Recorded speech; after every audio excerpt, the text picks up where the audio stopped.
राधे राधे। आज का व्लॉग उन सभी लोगों के लिए है जो फर्स्ट टाइम वृंदावन आए हैं और जो चाहते हैं कि हम एक दिन में वृंदावन के जो प्रमुख स्थल हैं उन सारी की सारी जगहों के दर्शन कर लें।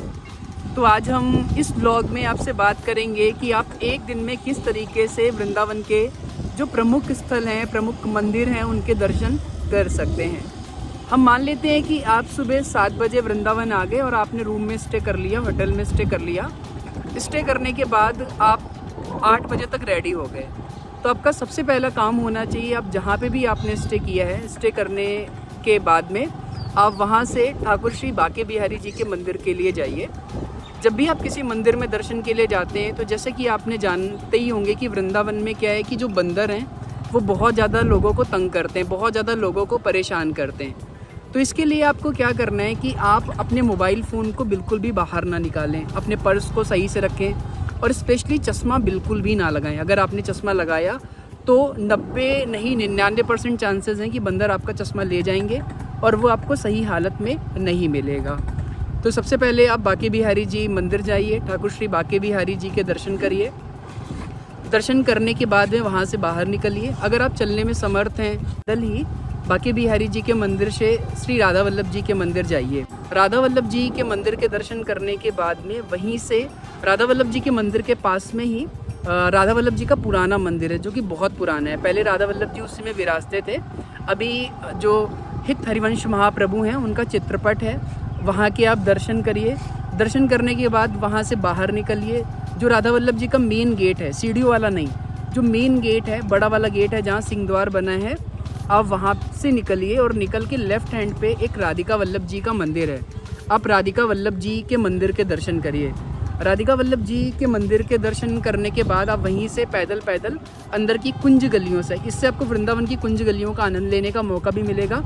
वृंदावन की कुंज गलियों से चलते हुए आप जाइए वहाँ से सेवा कुंज के लिए। सेवा कुंज में दर्शन करिए, सेवा कुंज की परिक्रमा करिए और परिक्रमा करने के बाद आप वहाँ से जाइए राधा दामोदर जी के मंदिर, बहुत पास में है, पैदल जा सकते हैं। राधा दामोदर जी के मंदिर में जाइए, वहाँ दर्शन कीजिए युगल सरकार की, वहाँ की 4 परिक्रमा करिए और 4 परिक्रमा करने से आपको गिरिराज जी की परिक्रमा का लाभ मिलेगा।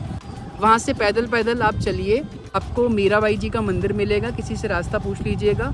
मीराबाई जी आप जानते ही होंगे, हम सभी ने साहित्य में, हिंदी में, अपनी एकेडमिक क्लासेस में मीराबाई जी के बारे में पढ़ा है कि बहुत बड़ी रसिक संत वैष्णव हुई वो। उन्होंने बहुत सारे पद लिखे हैं और उनके दर्शन करिए, मीराबाई जी के दर्शन करिए। वहाँ पे आपको उस शालिग्राम शिला के भी दर्शन होते हैं जो कि मीराबाई जी के लिए सांप के रूप में भेजी गई थी और बाद में वो शालिग्राम शिला में बदल गई।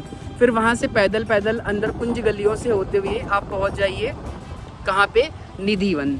निधिवन जा कर के निधिवन की परिक्रमा करिए, वहाँ पे दर्शन करिए, युगल सरकार के दर्शन करिए, स्वामी जी के दर्शन करिए और सभी के दर्शन करते हुए वहाँ से बाहर निकलिए और अब आप पहुँच जाइए राधा रमन जी के मंदिर। राधा रमन जी के मंदिर पहुँच के राधा रमन जी के दर्शन करिए। दर्शन करने के साथ में राधा रमन जी के मंदिर में ही जिन्होंने राधा रमन लाल जी को प्रकट किया, गोपाल भट्ट महाराज जी, उनकी भी समाधि स्थल है, आप वहाँ के दर्शन कर सकते हैं। राधा रमन जी मंदिर के घेरे में ही वो स्थल भी है जहाँ से श्री राधा रमन जी लाल प्रकट हुए थे, आप वहाँ के दर्शन कर सकते हैं। वहाँ से बाहर निकलिए, मंदिर के बिल्कुल साथ में गोकुलानंद जी का मंदिर है, आप उसके दर्शन करिए। मुश्किल से 20 मीटर होगा, दर्शन करिए। दर्शन करने के बाद में आप वहाँ से चलिए, जिसे हम गोपीनाथ जी का मंदिर कहते हैं, आप गोपीनाथ जी के मंदिर के दर्शन करिए। वृंदावन के जो 7 देवालय हैं उनमें से एक गोपीनाथ जी का भी देवालय है, आप वहाँ के दर्शन करिए। वहाँ का वास्तुकला, वहाँ का वास्तुशिल्प बहुत अच्छा है, आप वहाँ के दर्शन करिए। वहाँ से निकलिए और फिर आप चलिए पैदल पैदल गोपेश्वर की तरफ। गोपेश्वर पहुँच के वहाँ के दर्शन करिए। गोपेश्वर के दर्शन करने के बाद अब अगर आपके अंदर पैदल चलने की सामर्थ्य तो ठीक है, नहीं तो गोपेश्वर जी से आप ई रिक्शा करिए और आप पहुँच जाइए तटिया स्थान। तटिया स्थान के दर्शन करिए। तटिया स्थान के दर्शन करने के बाद आप वहाँ से रिक्शा लीजिए और फिर आ जाइए वृंदावन के सबसे सुंदर घाट पे, जिसे हम कहते हैं केसी घाट। केसी घाट पे आइए। केसी घाट पे यमुना जी के दर्शन करिए, आचमन करिए, यमुना जी को प्रणाम कीजिए। और यमुना जी को प्रणाम करने के साथ ही अब आप काफ़ी थक चुके होंगे, तो अगर रास्ते में आपने कुछ खा पी लिया है तो अच्छा है, नहीं तो किसी अच्छी दुकान पे जाके जैसे भी आपको सूटेबल लगे कुछ खा पी लीजिए और फिर अपने रूम पे जाइए, रेस्ट कीजिए 2-3 घंटे के लिए और फिर शाम को 4 बजे 4:30 बजे निकल पड़िए दर्शन के लिए। दिन में आपका शेड्यूल थोड़ा हेक्टिक रहेगा, शाम को शेड्यूल थोड़ा आपका हल्का है। शाम को निकलिए आप और सबसे पहले आप दर्शन कीजिए जाकर के इस्कॉन मंदिर जाइए, इस्कॉन में दर्शन कीजिए। इस्कॉन के बाद आप प्रेम मंदिर जाइए, प्रेम मंदिर में दर्शन करिए। वहाँ पे बहुत सारे शोज़ होते हैं, वहाँ पे बहुत सारी झांकियाँ हैं प्रियालाल जी के, वहाँ के दर्शन करिए। वहाँ के दर्शन करके अगर आपको और दर्शन करने का मन है तो आप आगे और भी मंदिर जा सकते हैं, जैसे कि वैष्णो माता जी का मंदिर है आगे, वहाँ के लिए आपको ई रिक्शा लेना पड़ेगी क्योंकि वो छठीगढ़ के पास में है। देवकी नंदन जी का मंदिर है प्रिया कांजू, आप वहाँ के दर्शन कर सकते हैं।